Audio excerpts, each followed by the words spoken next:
Hi, how's it? Next part. I'm in my car. Y'all know it's a storage facility, so it's like all messy, but at least hotodze, and everything of mine is gonna work properly here. Ne? So this chickie gets put in the body of this thing, goes in the past, finds out who the real culprits are, and then comes into the future. And now in the future, she's still a kid, right? And she looks at this guy, this sheriff dude. And I get the forefathers, they just used him to represent his forefathers in the past. She looks at this guy and this dude, like they have to do rituals, and you see a whole bunch of free masonry symbolism in there. Like this dude is aware that they have to keep on sacrificing. So the thing has to be brought down. The custom, the culture, the rituals that they do has to be trained to the kids. It's not like there's a kid that's born in the family that is ignorant, right? Uyazi, like he knew all along. And every year he kept on sacrificing blood that his family's lineage might be proliferated type establishment thing. But he had to hide the origins. He had to hide that he belonged to that family. So when he then, like he had a house, ne, in Shady Side, but it had like some underground bunker thingy-mabobby tunnel where he could walk into it and then enter into some mansion that belonged in Sunnyside. And the mansion is the mansion of the forefathers. Do you understand what I'm saying? It is a mansion of the wealthy Mandela tenement family equivalent. And in this house, guys, the esoteric symbolism, the Illuminati symbolism in there, the Freemason sign, like all these things, like they're what do they call them? Whatever, like their coat of arms and trying to say like all those, yeah. In that house are like all over the walls. It's like they're just telling us flat out, Uguti, Sintagatile, and there are only a few elite, Laim Kakweni, the rest of y'all whoops dololo, anyway, whatever. You then literally gasp for air yourself as you're watching the show on some, this dude was such a sweet popo. We liked him. He was the sheriff that was sweet, but he's actually evil. Oh, you literally enter into that mode. Hey, yazi izinto zikasatshani zenziwa ngabantu mampela likabona. Never mind movie, never mind story on Netflix, real people. Anyway, alrighty. So this chick then comes back into the future, right? Opens, because her eyes have now been opened. She then understands, Crenshaw, why the lady that was the friend of this dude in like 1947 or whatever, now he's a grown man, he's a popo, but when they were teenagers they were dating, and then he passed a shade and lied about the paranormal activity. She then comes back and is like, I saw in the past why like this sheriff was like literally ignored. What under heaven happened to you in 1947? He ignored it because he belongs to the family that brought all this curse down to us in Shady Side. He ignored it. That's why.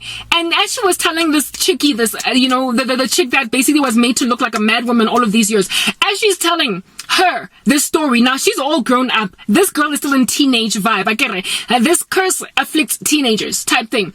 Or kids, like preteens, like little kids, right? Yeah, no, she's now telling the grown version of herself since she was in the body of that witch. Or she wasn't actually a witch, she was wrongfully accused. She's now explaining to her why in 1947, do you understand?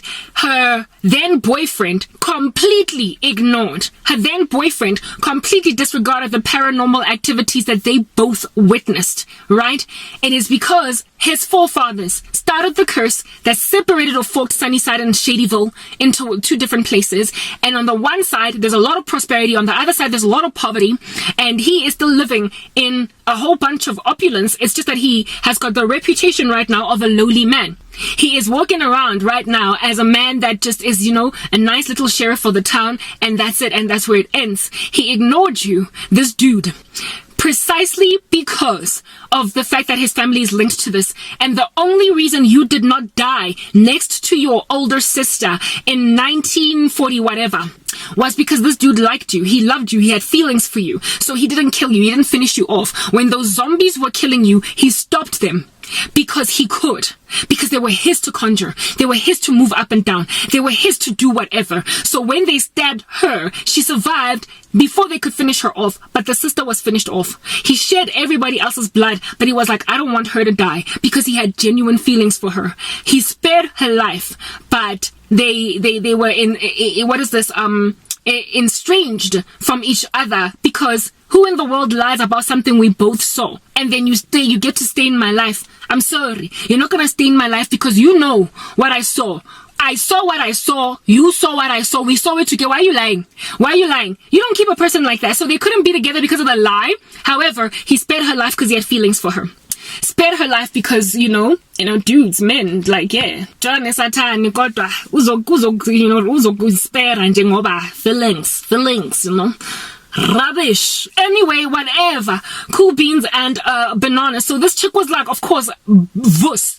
She was mad. She was like, like hair, flaming and everything. Therefore, how it is that this curse would end would be basically for the originator of this nonsense to break the curse, stop. They had to kill it at the root. They had to kill this thing at the root. And this dude, of course, did not want to kill this thing at the root because then everything would be restored.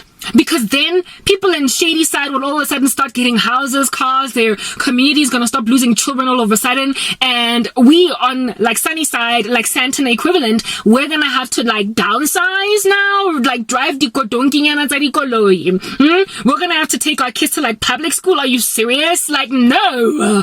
So they didn't want to let go of their wealth. He didn't want to let go of the side of town that had a whole bunch of wealth, and so there was this war cosmos that they fought. Of course, the dude ended up dying because they rescued the day, but they basically rescued the day by finding out a root cause. This thing started in the 16th century, and it is this guy's family, and we have got to basically burn down the altar Yega Satani that him and his family has set apart. That Freemason altar that needs to be burnt down, and at that stage only was the curse lifted from Shady Town, from Shady Side, and now scales were equalized. Now you gotta work, by the sweat of your brow, you reap what you sow. Now no longer will you plant and have somebody else eat your produce type establishment thing. Everybody just had to be humbled. No more pomp and arrogance and Sunny Side, over the people of Shadyville. We're now equal, type thing. There was some ritual that they had to do, whatever, blah blah blah, to achieve that goal. But the perpetrator guy eventually ended up dying in the show, and that's how it all ended. Whoa, that explanation. I'm pretty sure some of my details as it was a long time ago that I watched this thing, but if you've seen that show on Netflix, you will know what I'm talking about. I would not recommend you go watch it. Satan all up in your grill. Now, so basically I'm admitting right now that I did a wrong thing, okay? Whatever. Kodwa uSamandla knows how to go ayohlanzwa, wash, atlakole something nje ebodileng and use it for his good and his own purpose. So unginikeze iphupho about what's coming, guys. Hi bana, let's have a jam. So guys, ke feel like we can ka motseba ke hale ka motseba ha se tsebe jeso ke hale ka motseba itse seng jeso guys, tsamaya lo te introduce ko Morana Jess, because if you don't, who to shoot by literally in a second. Let's go to the next part.